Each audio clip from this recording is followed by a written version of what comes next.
വെടിനിർത്തൽ ചർച്ചയ്ക്കായി Thailand, Cambodia പ്രധാനമന്ത്രിമാർ മലേഷ്യയിൽ മധ്യസ്ഥം വഹിച്ചുവെന്ന അവകാശവാദവുമായി ട്രംപ്.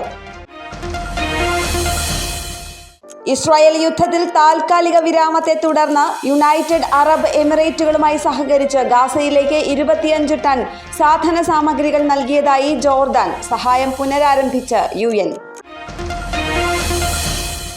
ട്രംപ് യൂറോപ്യൻ യൂണിയനുമായി ഇതുവരെയുള്ളതിൽ വച്ച് ഏറ്റവും വലിയ വ്യാപാര കരാറിൽ ഒപ്പുവെച്ചു.